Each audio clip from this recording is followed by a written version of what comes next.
Hello, welcome back to the channel. Um, Hello to my friends in India and to the United States and America, because we have visitors there watching our tech tutorials. And for Filipinos, I'm not sure if there are Filipinos watching our YouTube tutorials, but yeah, so welcome back. We have a situation here we're trying to investigate. Um, we have a front end in Angular, and we have an API, proxy and a proxy API. Is it called proxy? Uh, yeah, maybe it's a proxy because there's a the main API is here. It's like a text. I felt the hair rise up in me. No, so this is like the main API. This is where the actual meat of the API, and we have this proxy API. Is it the proxy API, like backend for front end? Is the backend for front end considered a proxy API? Let's search Google. Is backend for front end a proxy API or a proxy server? Okay, so from Gemini, it said yes. Backend for frontend is an architectural pattern that uses proxying to streamline data consumption for specific front-end clients. Proxies requests Proxies request backend for front ends proxy request to the API, embedding the access token before forwarding them. Middleware layer. Backend for front ends act as an intermediary between front end and back end systems. Tailors data. Backend for front ends ensure that each front end request receives data in the most efficient and usable format. Okay. Backend for front ends can help solve several concerns, including security. Backend for front ends can help strengthen the security of single-page applications in the context of OIDC and OAuth 2.0. User experience. Backend for frontends allow for optimized user experiences. For front-end development, backend for frontends simplify front-end development. Backend for front ends can be useful for mobile clients on 2G or 3G networks where it can take seconds to establish a connection. Okay, so yeah, we have backend for front ends, and we have a situation where we have a requirement where the documents will be served uh, in a CloudFront. So here, there's the documents here will be served via CloudFront, and the Angular front end, which is supposed to be here, this one here should be an Angular in the browser, will not access these documents directly from front end. And front end will have to make requests via a proxy API. So here, this is a proxy API or the backend for front end. Okay, so this is the backend for front end. And at the moment, while was this request, we'll have to make requests. Okay, so the current implementation is that the API will provide the document IDs, so it will request to, it's either from here, from CloudFront, or from here. So it will request the IDs of the documents to these guys here, to the main API, or maybe from here, or no, yeah, I think it will be here. Yeah, it will not be here. The document IDs, because it has, say, an RDS database. I feel the hair rise up in me. Alright, okay, so there's an RDS database here, maybe an Oracle or a SQL Server, or Oracle, or Oracle database here. So this one here will get the data from the RDS, get the document IDs. So what happens is, first the front end will request hold on, heck, how can I, or maybe from here, request to the load balancer, but I think we'll put deeper here. We'll have to go to Route53. So kids, here kids, it will first go to Route53. Okay, so the entire flow there. Your browser goes to Route53.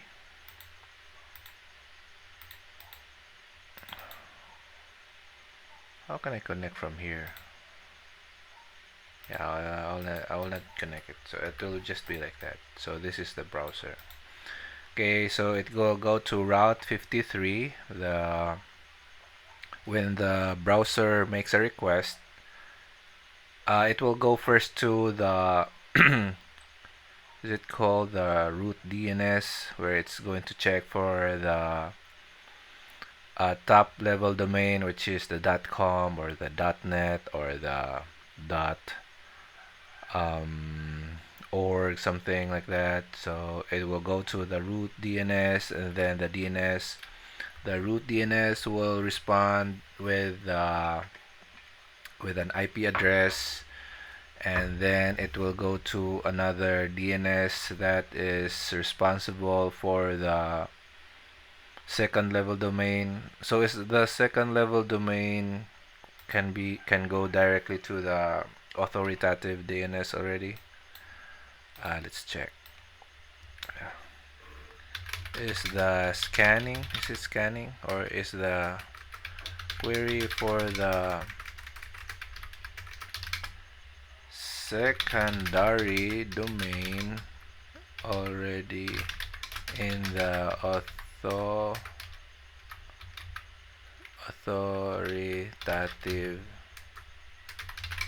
DNS? Let's check. Yes, a secondary domain can be in the authoritative DNS servers. These servers are responsible for a specific region, such as a country, organization, or local area. They contain lists of domain names that their corresponding IP addresses, and respond to queries from recursive DNS servers. Secondary name servers. These servers are authoritative servers that obtain DNS zone data from primary name servers. They are backups to the primary servers and can continue to respond to DNS queries if the primary server is unavailable. Secondary servers are also known as slave servers. Primary name servers, also known as master servers. These servers store the authoritative copies of all zone records. Okay, so yeah, okay, so this is where, like, for example, we have a domain. So text, we have a domain. So our domain is, main domain is our main domain is vwx.com. So the primary, can you see the text? How can I make this bigger? All right. Okay, so here vwx.com. So this is the top level domain, then the secondary level domain, and then it's going to query the root DNS server. Okay, so is it the root or the primary DNS server? What is the difference between root DNS versus primary DNS? So root DNS is part of the domain name system hierarchy that translates human readable host names into IP addresses, while primary DNS is a type of DNS server that handles DNS queries for a domain. What?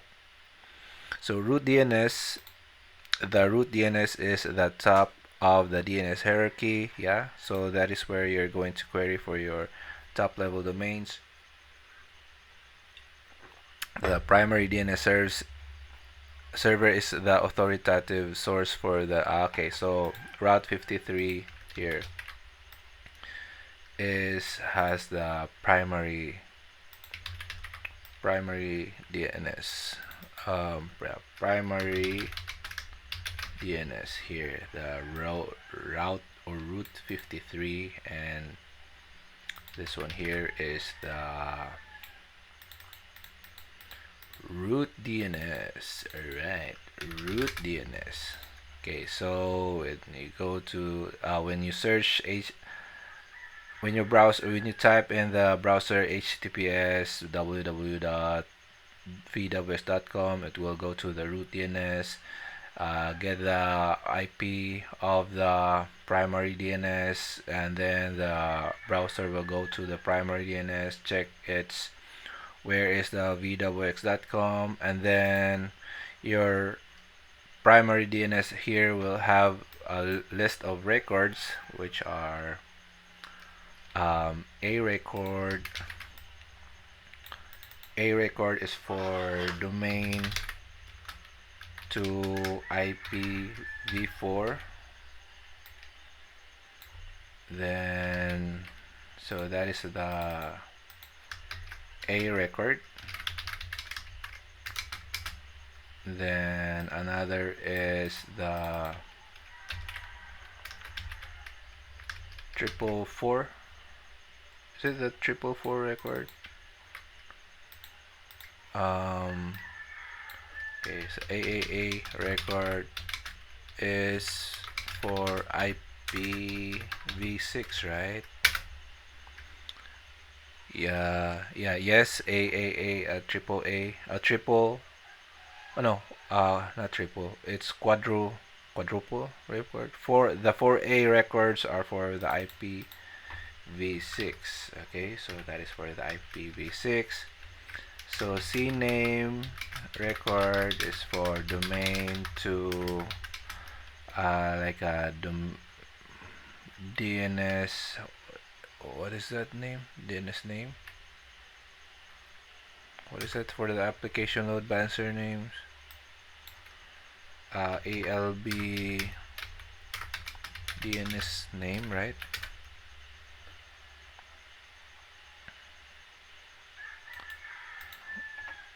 DNS, is it called DNS name?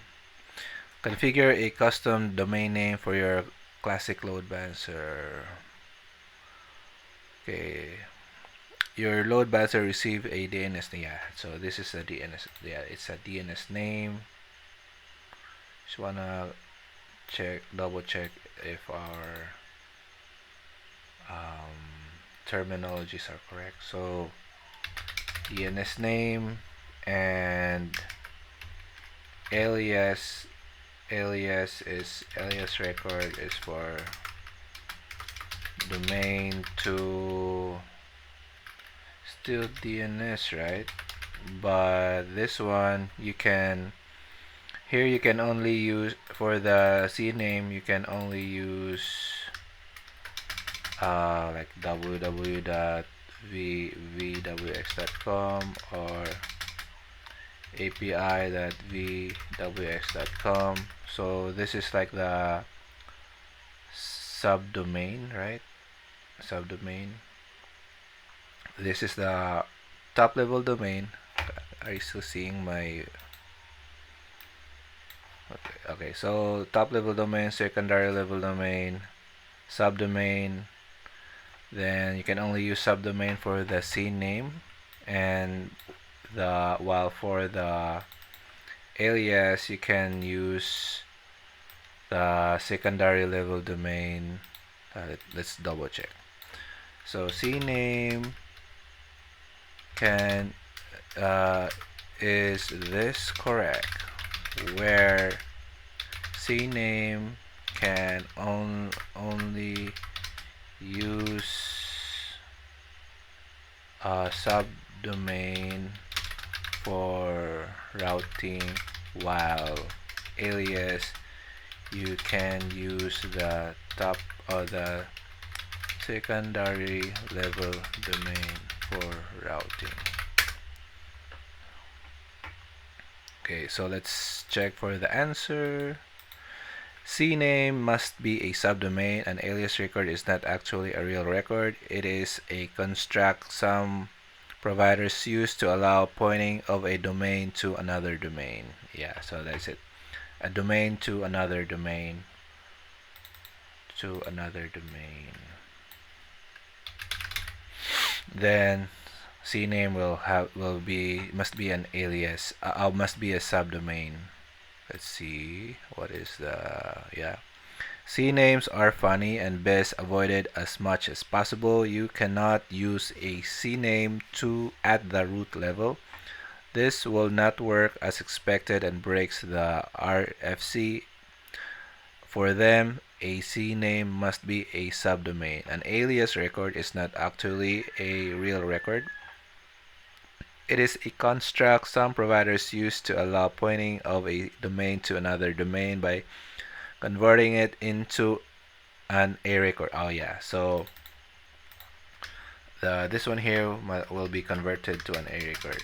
Converted to a record. Like this, domain to IPv4. Can you still see my screen? Yeah. Okay, so name server records are something different and are required as part of the DNS. AWS has created NS records to point to its name servers. These are required for the root of the domain in addition to whatever other records you use. Likewise, an SOA record is a management record required for each domain as part of DNS. So question number 1, no, it's not. What? Okay, so we're done with that crash course in routing. So you go to this domain. So for example, API, in our case API, our Angler being served in www will make a availabilities.com will make a request to api.vwx.com. So this is the api.vwx.com. Let's make this like that. Okay, so it will make a request there. How's the... oops. So okay, so our Angler application will make a request here, and then it goes to the DNS. It will use this, it's a CNAME because it's api.com. Then the Route53 will give the IP address, or not the IP address, the names, the DNS name of the application load balancer here. So it goes to the application load balancer where this api.vwx.com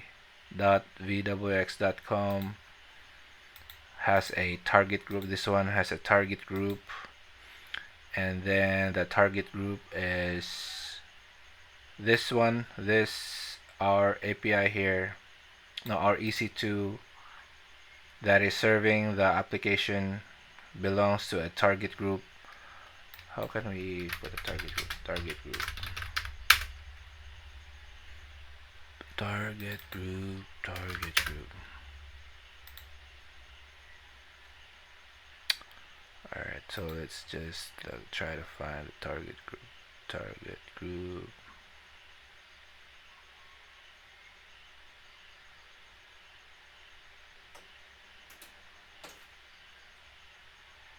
Oh, no target group. Yeah, seems like there's no target group. Alright, so let's just put a target group here. Target group of EC2 instances, where this one belongs to the target group, and then this target group was targeted by our load balancer. Why can't I point this now?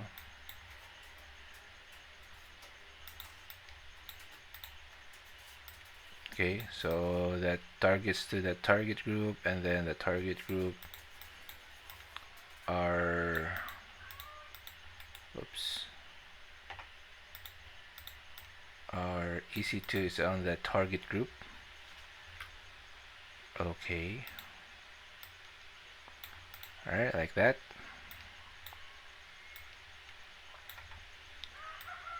So yeah, so this one, the record is here.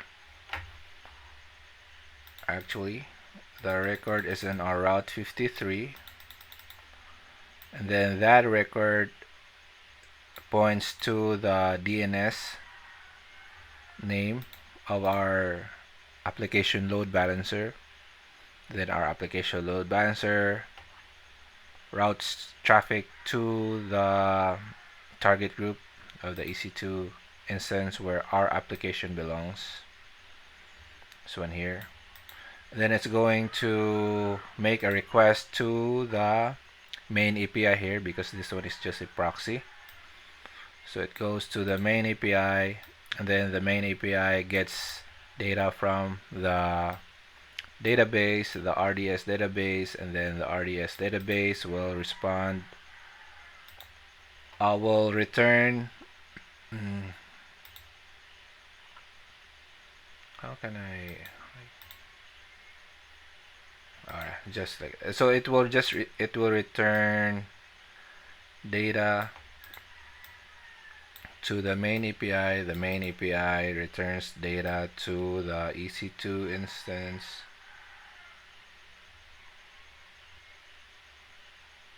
To the proxy. Okay, so this will return to the proxy, and then the proxy will then return data to the application load balancer. Is the, let me check.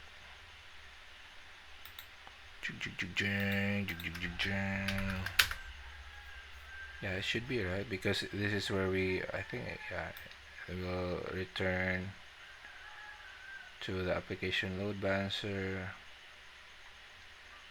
Oops, how can I?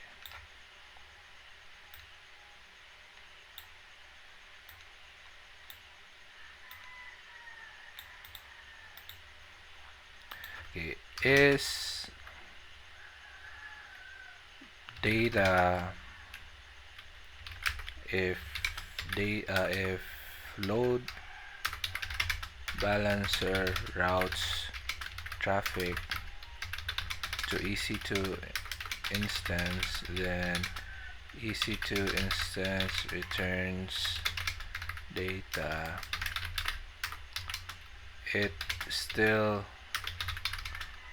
goes through the ALB, right?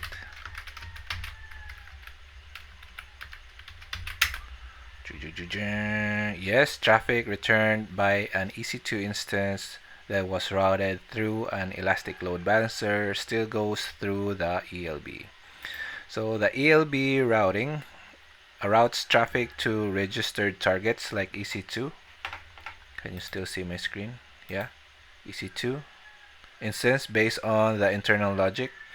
The ELB routes a request to the EC2 instance through the node associated with the public subnet in the availability zone. So we haven't discussed that one yet, but this is just simplifying things. But all these things are inside an AWS account, like here. This one, this entire thing except from this one. And then this one is from a VPC. Where is it? VPC. Yeah, this one is the VPC.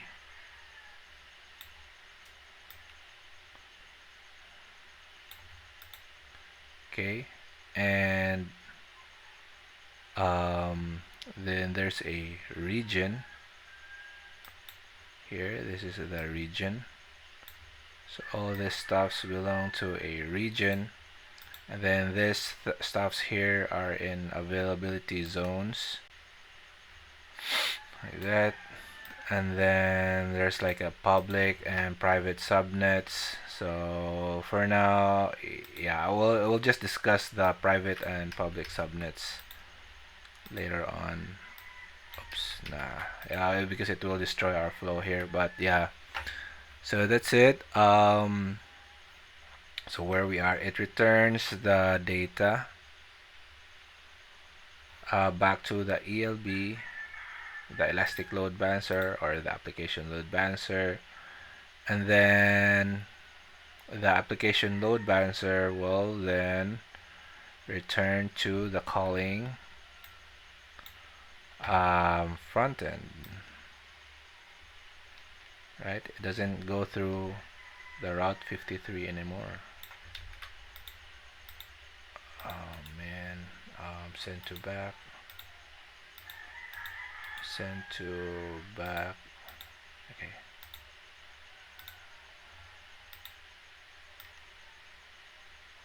That.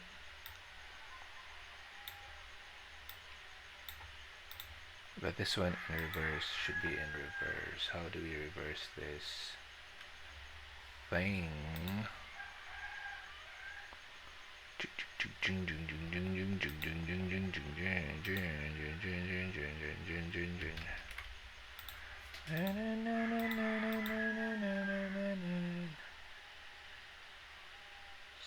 Santa Monica, what the fuck is? How do we reverse this? Come on and give me. Oh, come on and give me.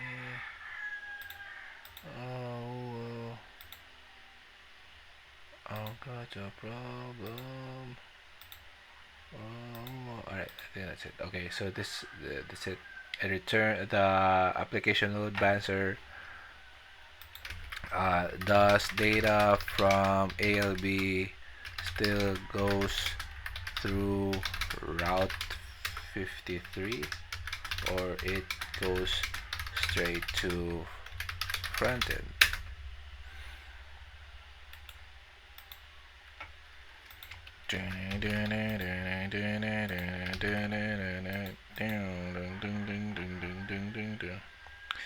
In AWS architecture, the flow of data between the application load balancer and the front end depends on how your DNS and routing are configured. Here's a breakdown of possibilities. Okay, so when Route 53 is configured as the DNS resolver, front-end makes requests via a domain name. If your front-end accesses the back-end API via a domain, example api.example.com, which is what our example here is, the request will first go through Route 53. Yep, it goes to Route 53. So front-end, Route 53, then the ALB, which is correct and our setup.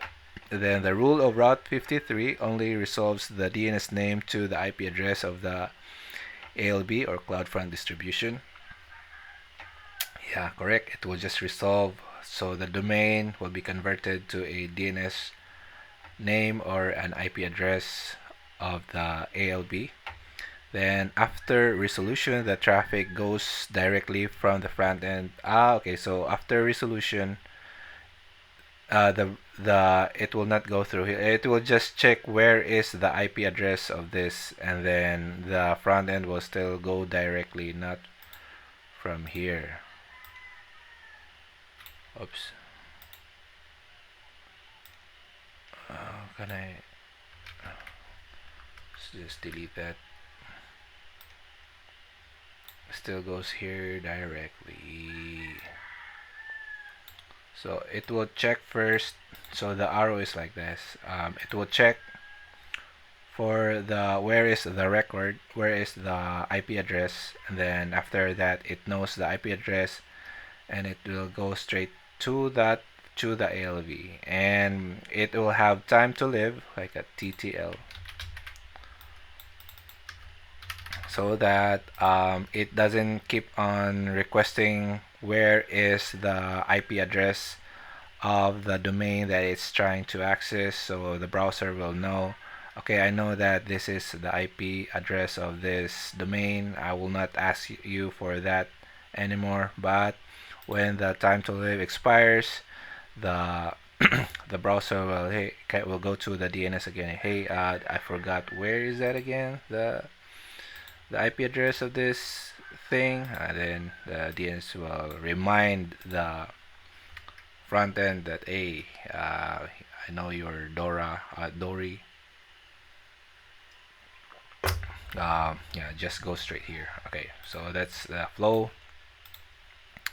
Okay, so direct communication to ALB without Route 53. So without Route 53, front end uses ALB, the public DNS name. So without the Route 53, so without this api.vws.com, it can just use the DNS, because when you create a load balancer, it will have a DNS name. It will have its own DNS name. So this one here, DNS name given for every ALB. For every ALB, or ELB/ALB, or in L or in LB created.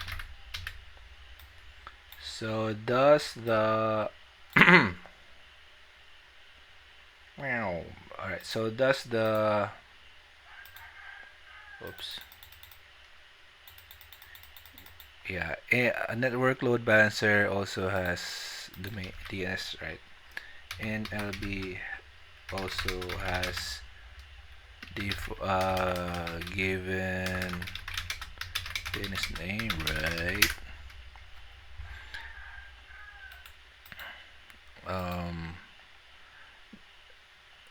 Network load balancer, part of the Elastic Load Balancer family, is the flagship layer 4 load balancer for AWS. It offers I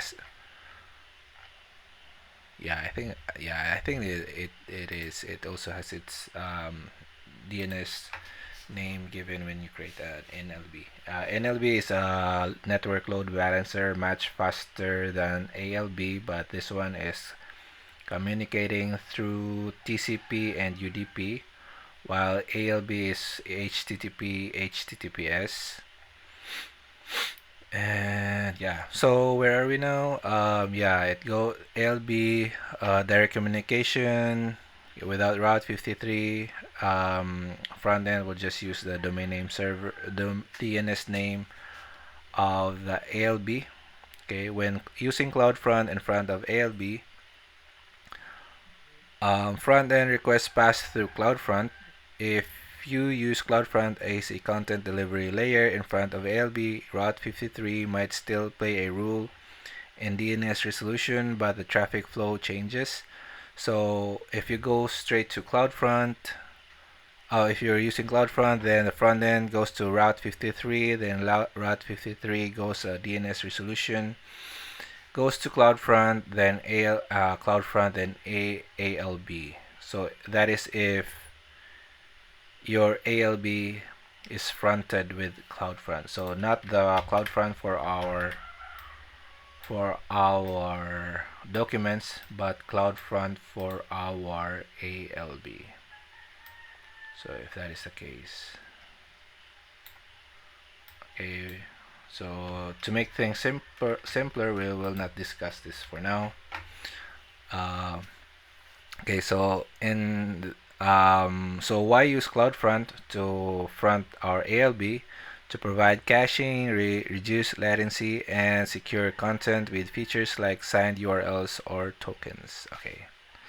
So key points, Route 53 is typically involved in, okay, so we don't want to dig deeper into that already. So we want to know the best architecture in serving this document to our front end securely via a backend for front end architecture. Or do we need a backend for front end? Why can't we just go straight to the cloud front of the documents, right? So why can't we just go straight here?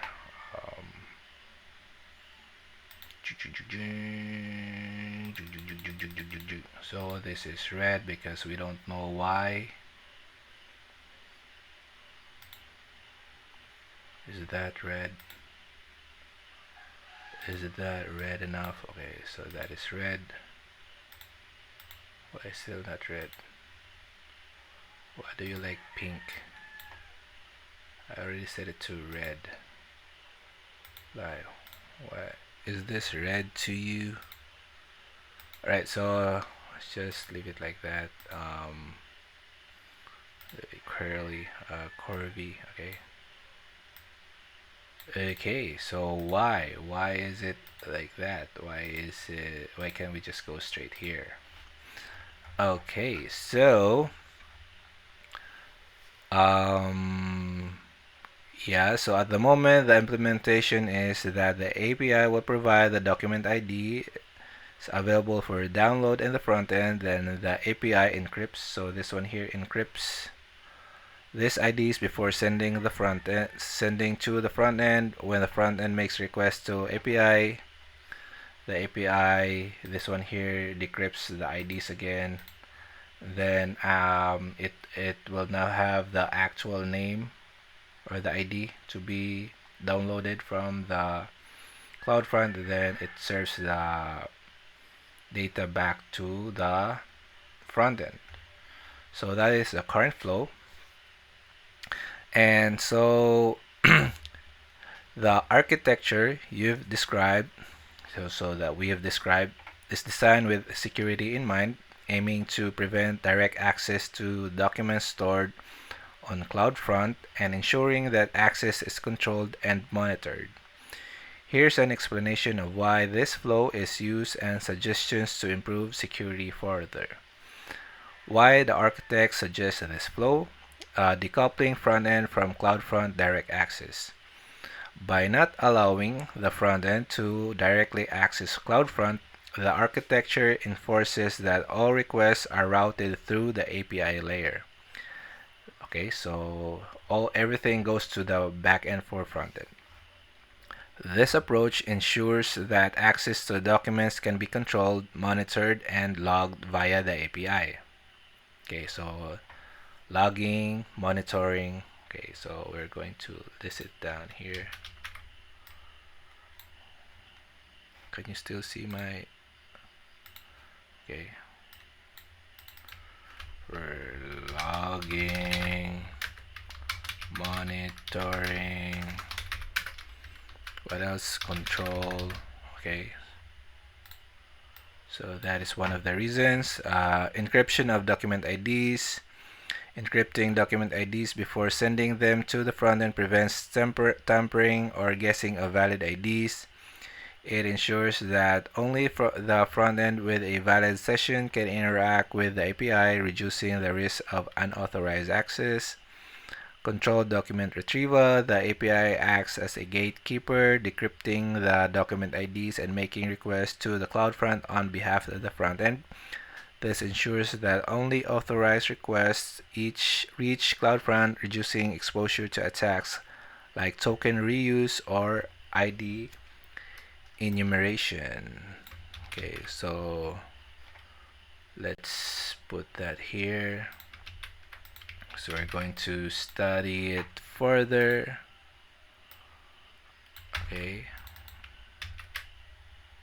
Oops. Okay. Okay. Okay.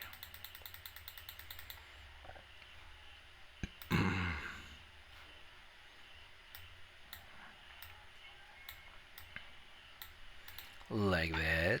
Okay. Okay, minimizing exposure to CloudFront. Direct access to CloudFront could expose URLs which might be exploited if not properly protected, using signed URLs or tokens.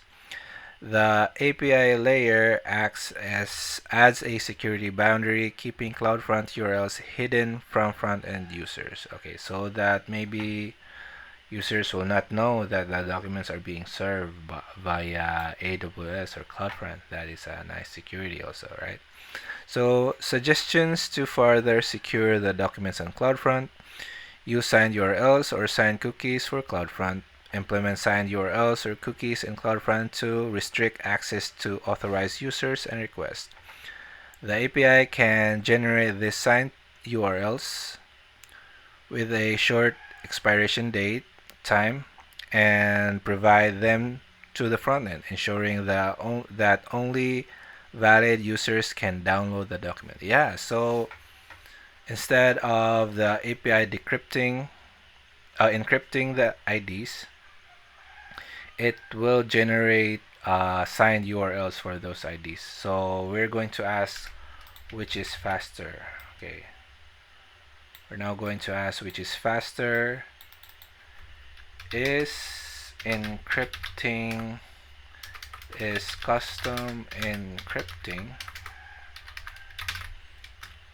much faster than creating a signed URL for CloudFront? Okay, so that is one of our questions later. Oops. Okay, so next is okay, so implement the signed URL, and then the API can generate the signed URL with a short expiration time and provide them to the front end, ensuring that only valid users can download the document. Okay, so yeah. And then restrict CloudFront access to specific origin. Configured on an origin access identity. So we have a video of this in our previous videos about origin access identity. I will link the YouTube link later on the description maybe. And in CloudFront, to ensure that only your API servers can retrieve content for the CloudFront distribution. This prevents unauthorized access to the documents via CloudFront directly. Add authentication and authorization. Ensure strong authentication at the API level. Yeah, we already have that. Validate the user's permission before generating a signed URL. Yep. Then use encrypted storage in transit. Okay, ensure that the documents are encrypted both at rest. Yeah, we already know that. Monitor and log access. Use CloudFront and API logs to monitor document access patterns, identify and block any suspicious activities. Rate limiting and denial of service protection. Implement rate limiting at the API level to prevent abuse. So I'm not sure if this was already implemented. Rate limiting. I keep on hearing this when I was working on a project before, years ago. Okay, use a AWS Shield or web application firewall to protect the CloudFront distribution from denial of service attacks. Expire and revalidate document access. Consider implementing a mechanism where the API verifies document access writes on each request, ensuring that users cannot reuse signed URLs indefinitely. Front-end best practices minimize exposure of sensitive data, encrypted document IDs in the front end by obfuscating, how to read it, or adding additional layer of authorization. Okay, so we might also consider implementing that. Okay. Okay, we also might want to save this, and then maybe I'll put this on a GitHub link. See if we can put it on a GitHub link.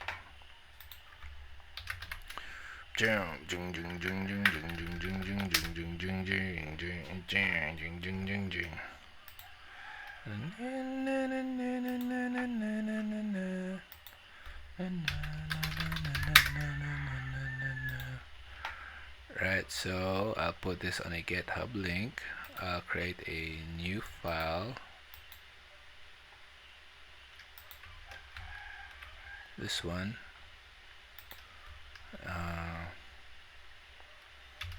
Cloud signed URLs.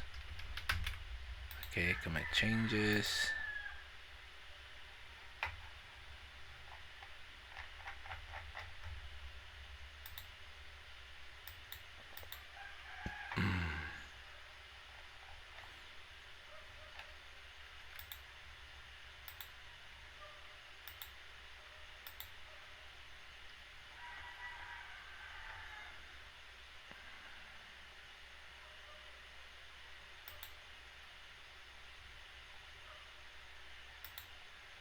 Okay, so we have the list here. I will put this on the description. This one here. Oops.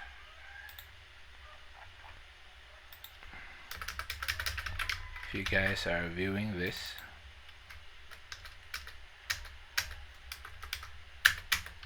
okay, so that URL can have that list there.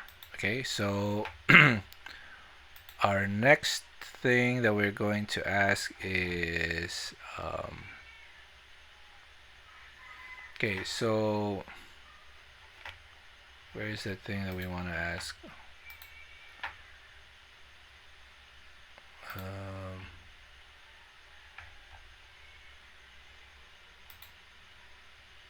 Hey, where is it? Okay, so let's just ask this again. I think I lost my question.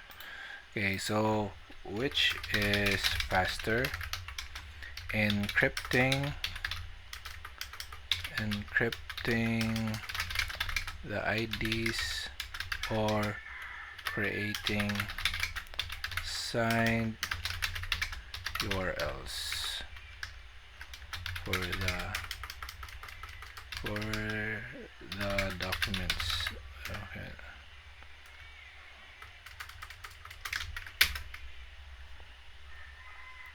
Okay, so we have multiple response here. Response 1 is the performance of encrypting IDs versus creating signed URLs depend on several factors, including the complexity of the encryption process, the signing algorithm, and the implementation. Here's a comparison. Encrypting IDs process encrypt the document IDs using encryption algorithm, example AES. Send the encrypted IDs to the front end, decrypt the IDs at the back end when making requests. Performance consideration. Encryption and decryption are computationally lightweight, especially for modern encryption algorithms like AES, which are optimized for performance. The size of the encrypted ID is typically small, so it has minimal impact on network performance. Latency minimal as encryption decryption happens quickly. Processing time increases slightly with the length of the IDs or complexity of the algorithm. Signed URLs, creating signed URLs process use a signing algorithm, HMAC RSA, to generate a URL with a signature and expiration time stamp. Signed URLs are sent to the front end, allowing direct access to the resource for a limited time. Performance consideration: signing a URL is also computationally lightweight but slightly more complex than simple encryption because it involves cryptographic signing and potentially hashing. Depending on the implementation, signing may involve additional operations such as encoding the URL and appending query parameters for expiration and signature. Latency slightly higher than encrypting IDs, as signing typically requires additional steps like hashing or RSA key signing. The size of the signed URLs might be larger than the encrypted IDs, which could increase network payload. Through this is negligible in most cases.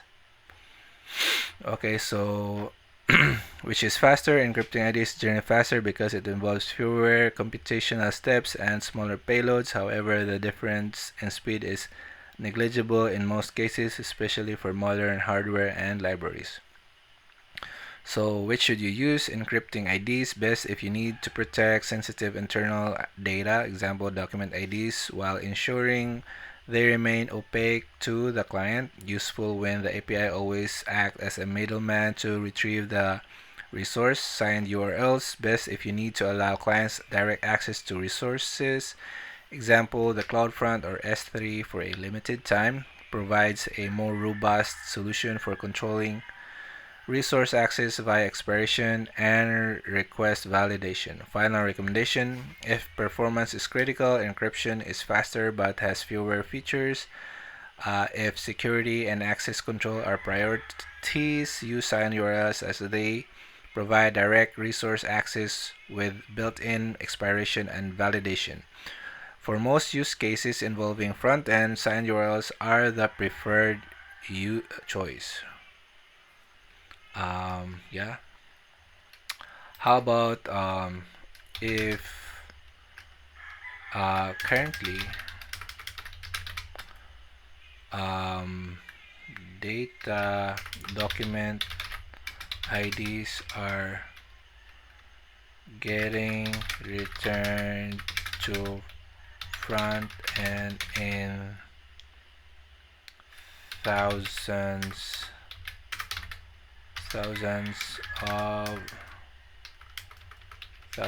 of records, like 1,000 or to 12,000 records in a single page load.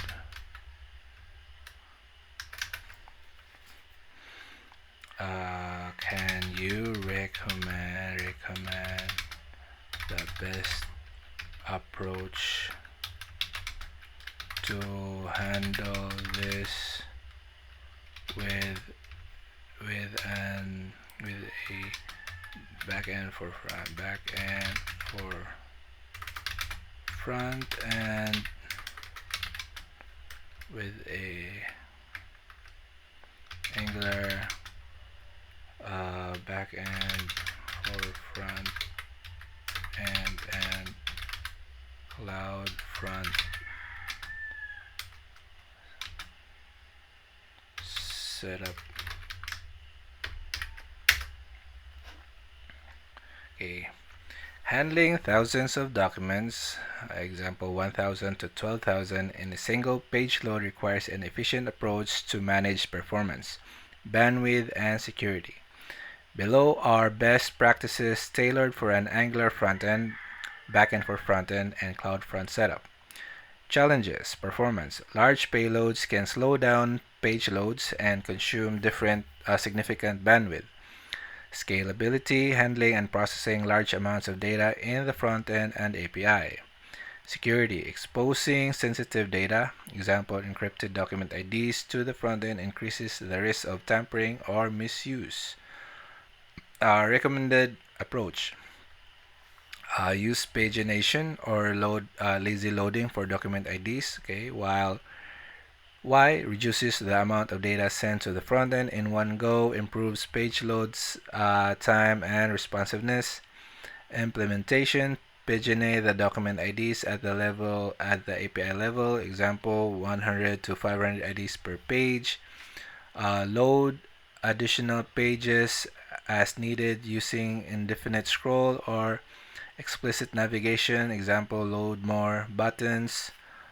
Front-end examples: fetch only the first page of document IDs in initial load. Trigger additional API calls for subsequent pages as the user interacts with the UI. Generate signed URLs on demand. Why sending thousands of signed URLs upfront is inefficient and increases the risk of leakage. Implementation: provide encrypted document IDs to the frontend as usual. When the user requests to download or view document, the frontend calls the API to generate a short-lived signed URL for that document ID. The signed URL is then used to fetch the document from CloudFront.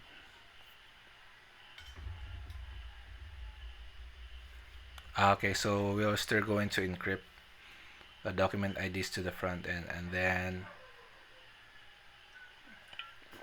instead of decrypting, we're going to create a signed URL.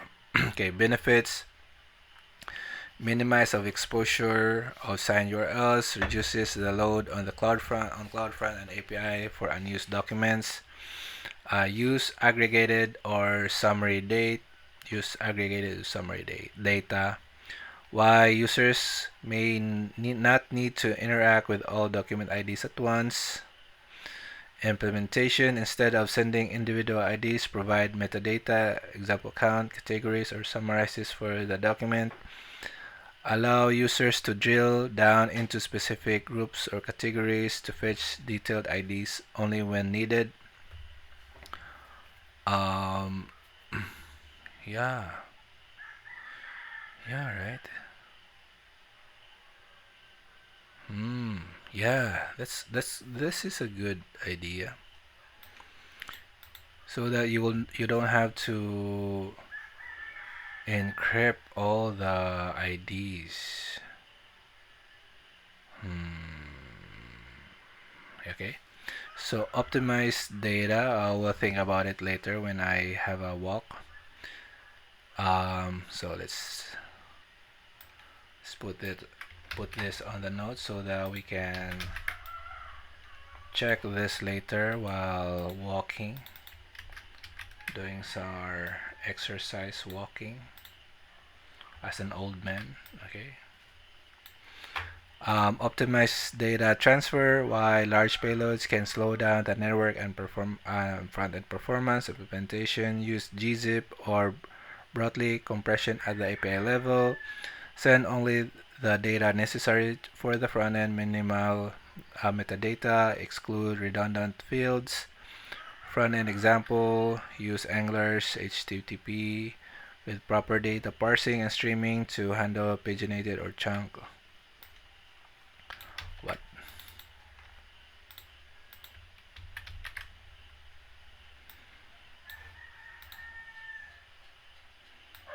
This is for the optimization of the transfer. Okay, so offload content delivery to CloudFront. Why CloudFront is optimized for serving large datasets efficiently. Implementation: use CloudFront for serving static metadata files, pre-computed JSON files containing document summaries. Let the API focus on dynamic and authenticated requests. Secure document access. Why handling large numbers of sensitive document IDs increases the attack surface. Implementation: encrypt document IDs before sending them to the front end. Generate short-lived signed URLs for document downloads. Use HTTPS and secure headers to protect API and CloudFront requests. Monitor and improve front-end performance. Handling thousands of records in the front end can degrade user experience. Implementation. Use Angular's on-push change detection to optimize rendering. Implement virtual scrolling to display a subset of data visible in the viewport. Use Angular's track by with ng4 to improve DOM handling for lists. Okay, so we'll have to check this suggestion. Okay. Then rate limiting and cache API responses. Prevent overloading the API with frequent or redundant requests. Implementation. Cache paginated responses at the API or CDN level. Rate limit requests from the front end to the API using tools like AWS Web Application or throttling mechanism. Alright, so let's put this here. Okay, rate limiting thing. Okay, so we'll have this. Suggested workflow. Oh, there's a suggested workflow. Initial page load. First, fetch data. Fetch the first page of document IDs or metadata categories summaries from the API. Show metadata or summaries to the user. On interaction, fetch specific pages of document IDs or generate signed URLs as needed. Document retrieval. When a user requests a document, make a dynamic API call to generate a short-lived signed URL. Use the signed URL to download or view the document via CloudFront. Optimize front end. Use Angular features like lazy loading, virtual scrolling, and efficient. So this is the entire suggestion.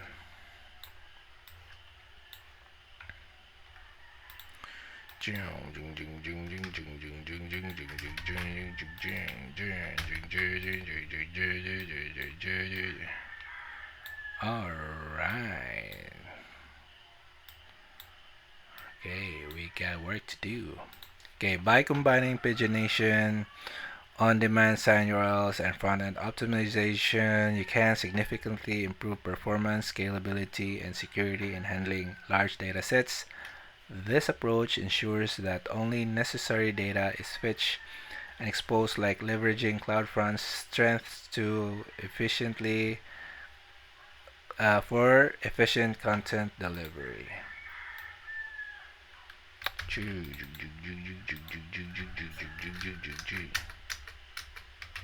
Right, like that. Okay, so I think we got it here. So yeah, we still need to encrypt data, and then when we request, and then when we request, the API will return a signed URL. Then the front end will get the document straight to the CloudFront. Okay, so I think that's it. Okay. Alright, cool. Thanks. That's it. Bye. Don't forget to hit like and subscribe. Bye. Bye.